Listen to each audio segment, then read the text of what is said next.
Okay students, last video में हम लोग बात कर चुके हैं प्लाज्मोलाइसिस एंड डीप्लाज्मोलाइसिस। इस वीडियो के अंदर हम बात कर रहे हैं वेरियस प्रेशर जनरेटिंग इन सेल। कोशिका के अंदर उत्पन्न होने वाले विभिन्न प्रकार के दाब, कौन कौन से प्रेशर है जो कोशिका के अंदर उत्पन्न होते हैं। हमने लास्ट वीडियो के अंदर बात की थी सॉल्यूशन के बारे में, कौन कौन से सॉल्यूशन प्रेजेंट होते हैं। फर्स्ट हमने स्टडी किया था hypertonic solution, second hypotonic solution and third isotonic solution. इन तीनों सॉल्यूशन के अंदर जो सेल है उसका बिहेवियर जो है वो डिफरेंट टाइप्स का होगा। तो एक सेल के अंदर कौन कौन से प्रेशर जनरेट होते हैं और वो प्रेशर कब कब जनरेट होते हैं, तो वो हम आज इस वीडियो के अंदर बात कर रहे हैं। सबसे पहला प्रेशर है हमारे पास में टर्गर प्रेशर, यानी कि स्फीति दाब। देखिए स्फीत का मतलब क्या होता है, स्फीत का मतलब होता है फूलना, स्वेलन होना, ठीक है। तो जब किसी भी कोशिका को हाइपोटोनिक सॉल्यूशन के अंदर आप रखते हैं, अल्प पराशरी विलयन के अंदर रखते हैं, तो क्या होगा, एंडोऑस्मोसिस होगा। एंडोऑस्मोसिस के थ्रू वाटर मॉलिक्यूल जो है वो क्या होंगे, प्लाज्मा मेम्ब्रेन के थ्रू कहां जाएंगे, सेल के अंदर जाते हैं। क्लियर है, यानी कि एंडोऑस्मोसिस होगा और एंडोऑस्मोसिस के थ्रू वाटर मॉलिक्यूल जो है वो सेल की इनर साइड के अंदर एंटर करेंगे। तो जैसे ही वाटर मॉलिक्यूल सेल की इनर साइड के अंदर एंटर करेंगे तो क्या होगा, प्लाज्मा मेम्ब्रेन जो है वो वॉल पर, यानी कि जो सेल वॉल है उसके ऊपर क्या करती है, एक प्रेशर जनरेट करती है। और प्लाज्मा मेम्ब्रेन के थ्रू जो सेल वॉल पर जो प्रेशर जनरेट किया जाता है उस प्रेशर को क्या बोलते हैं, टर्गर प्रेशर, यानी कि स्फीत दाब। आप इसको इस तरह से समझिए, ये हमारे पास में एक शेल है, ये प्लाज्मा मेम्ब्रेन है, ये इसकी सेल वॉल,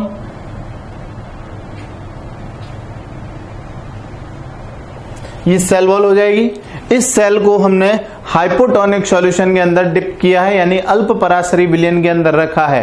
क्या होता है हाइपोटोनिक सॉल्यूशन, ऐसा सॉल्यूशन जिसकी कंसंट्रेशन जो है वो सेल शेप के कंपैरेटिवली क्या होती है, लेस होती है, यानी कि कम होती है, तो वो हाइपोटोनिक सॉल्यूशन है।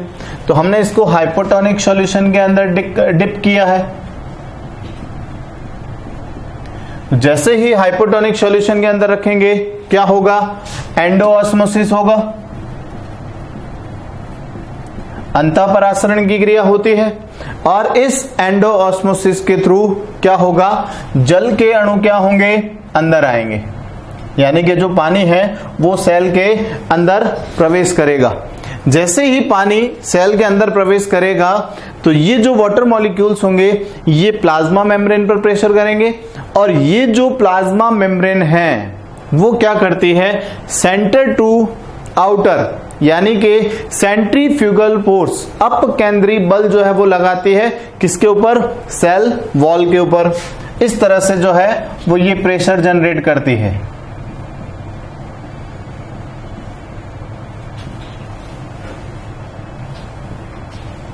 क्लियर है, मतलब अंदर से बाहर की ओर एक बल उत्पन्न होता है, इस बल को क्या कहा जाता है, स्फीत दाब, यानी कि टर्गर प्रेशर कहा जाता है। क्लियर है। अब ये स्फीति दाब जो है वो क्या करता है, एक सेल को फिक्स शेप के अंदर, या कह सकते हैं कि टर्जर कंडीशन के अंदर जो है वो बनाए रखने में, स्फीत अवस्था में बनाए रखने में क्या करता है, सहायता करता है। क्लियर हुआ। फर्स्ट हो गया आपके टीपी, यानी कि टर्गर प्रेशर। ये कैसा फोर्स होगा, सेंट्रीफ्यूगल फोर्स होगा, यानी कि सेंटर टू आउटर जो है इसका फोर्स अप्लाई होता है। और कब होगा, जब सेल को हम हाइपोटोनिक सॉल्यूशन के अंदर रखते हैं और एंडोऑस्मोसिस प्रोसेस कंप्लीट होता है। क्लियर है। सेकंड है आपके वॉल प्रेशर। देखिए इसी प्रेशर को आपने समझा, प्लाज्मा मेम्ब्रेन जो है वो सेल वॉल के ऊपर एक प्रेशर अप्लाई कर रही है, वो तो है कौन सा, टर्गर प्रेशर। अब जो सेल वॉल है वो क्या करेगी, अपनी शेप को फिक्स बनाए रखने के लिए, अपनी आकृति को निश्चित बनाए रखने के लिए क्या करती है, बाहर से अंदर की ओर एक बल लगाती है। कौन लगा रही है, सेल वॉल लगा रही है, कोशिका भित्ति लगा रही है। तो भित्ति के द्वारा, कोशिका भित्ति के द्वारा जो दाब उत्पन्न होता है उस दाब को क्या कहा जाता है, भित्ति दाब कहा जाता है। और किसके ऊपर अप्लाई होता है, ये प्लाज्मा मेम्ब्रेन के ऊपर। क्लियर हुई बात। पहला जो फोर्स है वो तो हो रहा है प्लाज्मा मेम्ब्रेन के थ्रू सेल वॉल के ऊपर, और जो सेकंड फोर्स है वॉल प्रेशर भित्ति दाब, ये किसके थ्रू हो रहा है? ये सेल वॉल के थ्रू हो रहा है। किसके ऊपर? प्लाज्मा मेम्ब्रेन के थ्रू। इस वॉल प्रेशर के कारण जो है वो सेल अपनी फिक्स कह सकते हैं कि कंडीशन के अंदर बनी रहती है। वॉल प्रेशर जो है वो सेल को फटने से क्या करता है? बचाता है। जब कोशिका को आप हाइपोटोनिक सॉल्यूशन के अंदर रखेंगे तो एंडोऑस्मोसिस के थ्रू सेल फट सकती है अगर वॉल प्रेशर नहीं होगा तो बट जो वॉल प्रेशर है वो क्या करता है? सेल को फटने से बचाता है। क्लियर हुआ? उसके बाद में थर्ड है आपके ऑस्मोटिक प्रेशर, परासरण दाब। इसको आप समझिए क्या होता है परासरणी दाब, ऑस्मोटिक प्रेशर।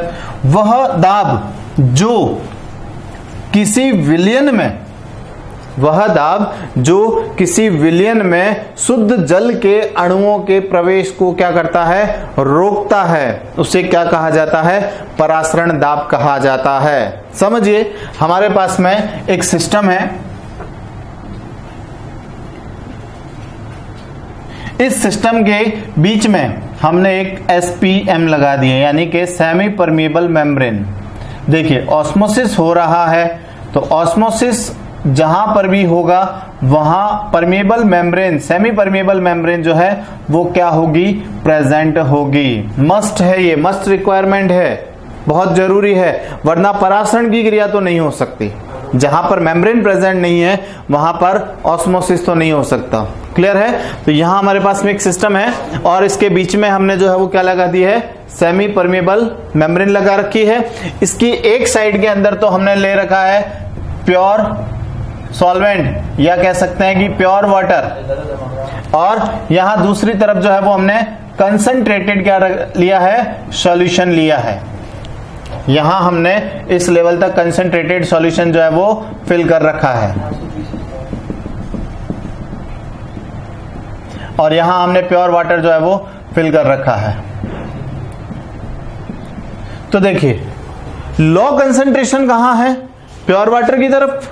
इट मींस यहां पर जो कंसंट्रेशन है वो क्या है? लो कंसंट्रेशन है, यानी कि निम्न सांद्रता है, और यहां पर सॉल्यूशन है, कंसंट्रेटेड सॉल्यूशन है, तो यहां पर हाई कंसंट्रेशन होगी,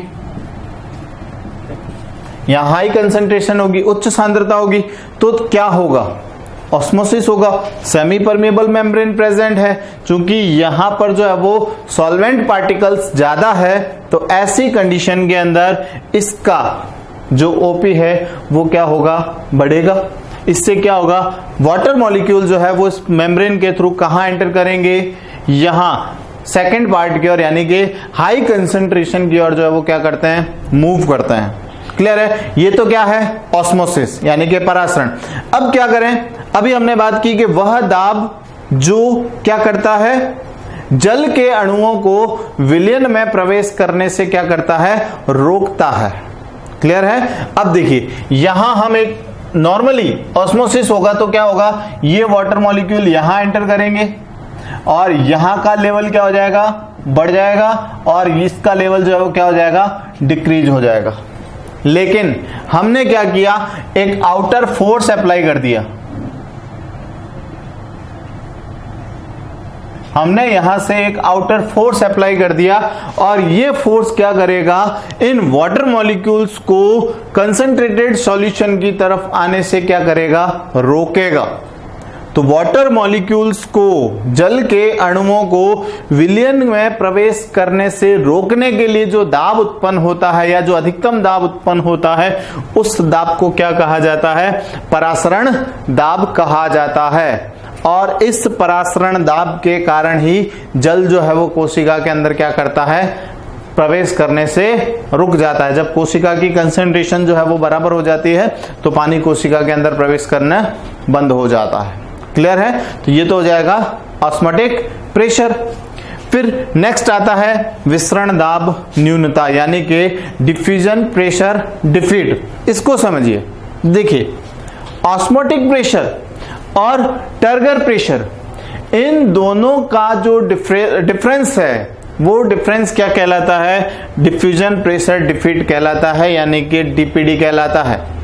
देखिए नॉर्मल टेम्परेचर और प्रेशर पर जो है किसी भी विलयन का विसरण दाब और शुद्ध जल के विसरण दाब का जो अंतर है उस अंतर को क्या कहा जाता है? डिफ्यूजन प्रेशर डिफीट कहा जाता है, विसरण दाब न्यूनता कहा जाता है। जैसे आप इसको यूं समझिए, DPD equals to OP minus TP. जो डिफ्यूजन प्रेशर डिफीट है यानी कि विसरण दाब जो न्यूनता है वो परासरण दाब और स्फीति दाब का क्या होता है? अंतर होता है। इन दोनों के अंतर को हम क्या कहेंगे? विसरण दाब न्यूनता कहा जाता है। एक चीज और देखिए, यहां पर परासरण दाब के अंदर कोई भी ऑस्मोटिक प्रेशर जो है वो किस पर डिपेंड करेगा? वो डिपेंड करेगा उस सॉल्यूशन के अंदर उपस्थित सॉल्वेंट पार्टिकल पर, यानी किसी विलयन में उपस्थित विलय के अणुओं की संख्या के। तो जो ओपी है वो डायरेक्टली प्रोपोर्शनल होता है किसके? सॉल्वेंट पार्टिकल्स के। यानी कि शुद्ध जल के अंदर आप विलय के अणुओं को अगर मिलाते जाएं तो उसका ओपी क्या होता जाएगा? बढ़ता जाएगा। ऑस्मोटिक प्रेशर जो है वो क्या होगा? बढ़ता जाएगा। क्लियर है? और डीपीडी क्या हो गया? Difference between OP and TP. Osmotic pressure और टर्गर प्रेशर का जो डिफरेंस है वो कहलाता है डीपीडी। डीपीडी को आप एक दूसरे तरीके से समझने की कोशिश कीजिए, इसको हम सक्शन प्रेशर भी कह सकते हैं।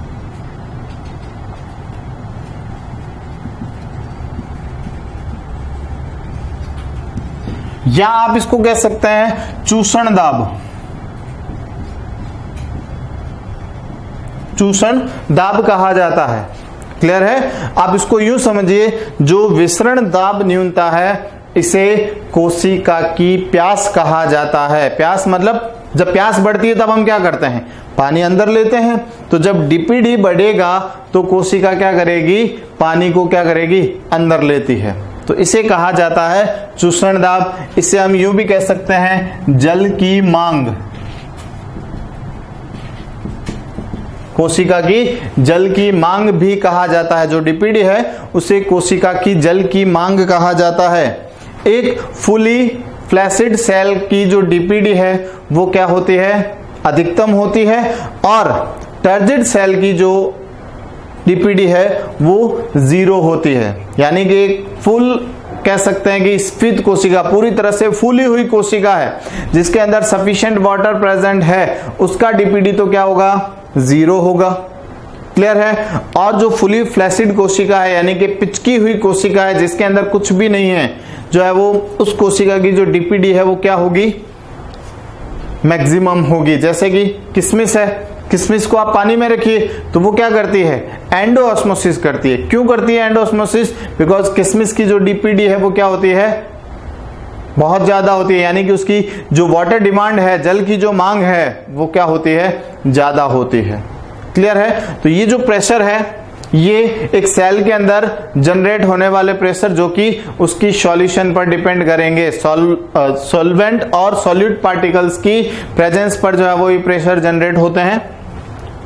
नेक्स्ट हम बात करते हैं रिलेशन बिटवीन वेरियस प्रेशर।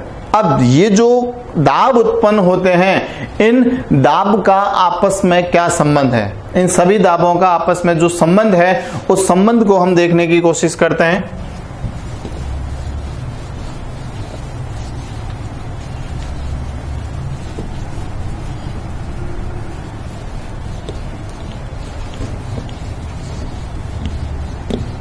एक पॉइंट और नोट करें, ऑस्मोटिक प्रेशर को मापने के लिए जो apparatus काम में लिया जाता है वो क्या है? ऑस्मोमीटर।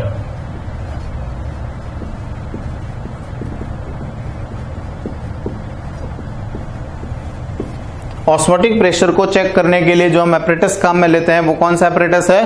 ऑस्मोमीटर। इसके थ्रू हम किसी भी सॉल्यूशन का ऑस्मोटिक प्रेशर जो है वो फाइंड कर सकते हैं। नेक्स्ट, रिलेशन बिटवीन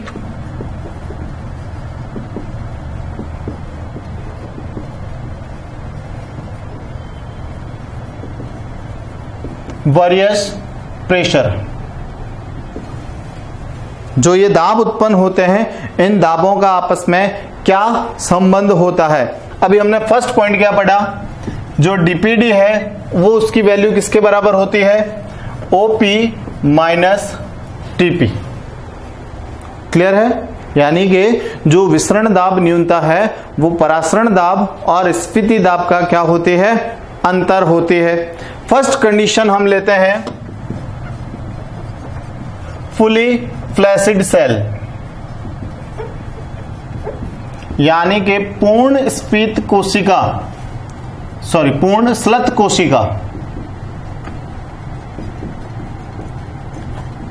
एक पूरी तरह से पिचकी हुई कोशिका जो है, उस कोशिका के लिए ओपी और टीपी की जो वैल्यू है या जो डीपीडी की वैल्यू है वो क्या होती है। देखिए इस फॉर्मूला को आप ध्यान में रखें, DPD equals to OP minus TP, DPD equals to OP minus TP. अब हम कौन सी सेल के लिए बात कर रहे हैं, फुली फ्लैसिड सेल के लिए, पूरी तरह से पिचकी हुई कोशिका के लिए बात कर रहे हैं। तो जो कोशिका पूरी तरह से पिचकी हुई होती है उसकी जो टीपी वैल्यू है वो क्या होती है, 0 होती है। यानी कि जो टर्गर प्रेशर है वो क्या है, 0 है ही नहीं टर्गर प्रेशर। टर्गर प्रेशर कब जनरेट होगा, जब हम उस सेल को हाइपोटोनिक सॉल्यूशन के अंदर डिप करेंगे। क्लियर है, तो अभी टर्गर प्रेशर क्या है, 0 है। जब टीपी की वैल्यू 0 हो गई तो ऐसी कंडीशन में डीपीडी किसके इक्वल हो जाती है, ओपी के इक्वल हो जाती है। देखिए टीपी की वैल्यू आप यहां 0 पुट कीजिए तो ऐसी कंडीशन में आपके पास में क्या बचा, डीपीडी इक्वल्स टू ओपी। यानी कि जो फुली फ्लैसिड सेल होती है, पूर्ण स्फीत कोशिका जो होती है, उसकी जो विसरण दाब न्यूनता है, जो डीपीडी है, वो किसके बराबर होती है, परासरण दाब के बराबर होती है। क्लियर है। अब क्या करें, इस फ्लैसिड सेल को आप हाइपोटोनिक सॉल्यूशन के अंदर डिप कर दीजिए। हाइपोटोनिक सॉल्यूशन के अंदर डिप करेंगे तो क्या होगा, टीपी की जो वैल्यू पहले 0 थी वो अब क्या होगी, इंक्रीज होगी। जब टीपी की वैल्यू इंक्रीज होगी तो जो ओपी है या जो डीपीडी है वो क्या होगा, डिक्रीज होना स्टार्ट हो जाता है। ऑब्वियसली बात है कि जो टीपी पहले 0 था, जब उस सेल को आपने हाइपोटोनिक सॉल्यूशन के अंदर डिप कर दिया है तो उसके अंदर एंडोऑस्मोसिस प्रोसेस स्टार्ट हो गया है। एंडोऑस्मोसिस प्रोसेस स्टार्ट हुआ तो वाटर मॉलिक्यूल्स अंदर एंटर करेंगे, तो इससे जो है वो टीपी बढ़ेगा।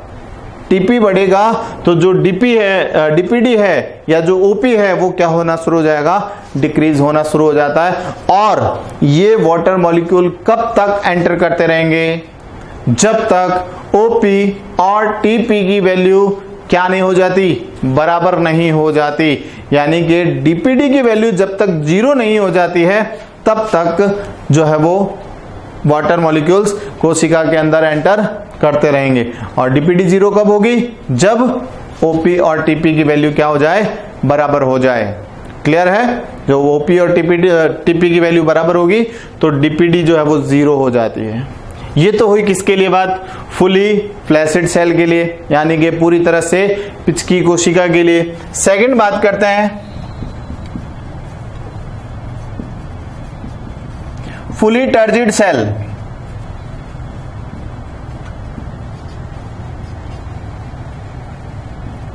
पूर्ण स्फीत कोशिका,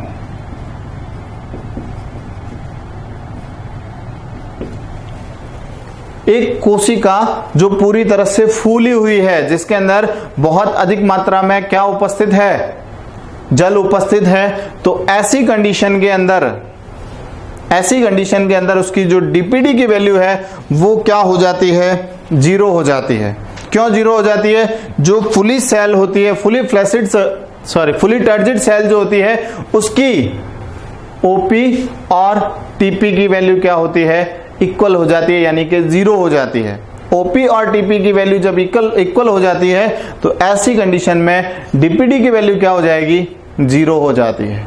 क्लियर है, तो आप इसको इस तरह से समझिए, DPD equals to OP minus TP. और फुली फ्लैसिड सेल के लिए ओपी इक्वल्स टू टीपी, यानी कि ऑस्मोटिक प्रेशर और टर्गर प्रेशर जो है वो क्या होते हैं, बराबर होते हैं। और जब ऑस्मोटिक प्रेशर और टर्गर प्रेशर बराबर हो जाएंगे तो ऐसी कंडीशन में जो डीपीडी है वो क्या हो जाती है, 0 हो जाती है। कौन सी सेल के लिए? फुली टर्जिड सेल के लिए, पूर्ण फूली हुई कोशिका के लिए, स्फीत कोशिका के लिए जो है डीपीडी की वैल्यू क्या हो जाती है? 0 हो जाती है। क्लियर है? अब आप इस सेल को, फुली टर्जिड सेल को अगर हाइपरटोनिक सॉल्यूशन के अंदर डिप करेंगे तो क्या होगा? एक्सोऑस्मोसिस होगा। एक्सोऑस्मोसिस के थ्रू सेल की डीपीडी क्या होगी? इंक्रीज हो जाएगी। क्लियर है? कौन से सॉल्यूशन में? हाइपरटोनिक सॉल्यूशन के अंदर जो सेल है, टर्जिड सेल है, उसकी डीपीडी इंक्रीज होना स्टार्ट हो जाती है। क्लियर है? ये हमने बात की है relation between various pressure. Next video के अंदर हम बात करेंगे वाटर पोटेंशियल थ्योरी। क्लियर है?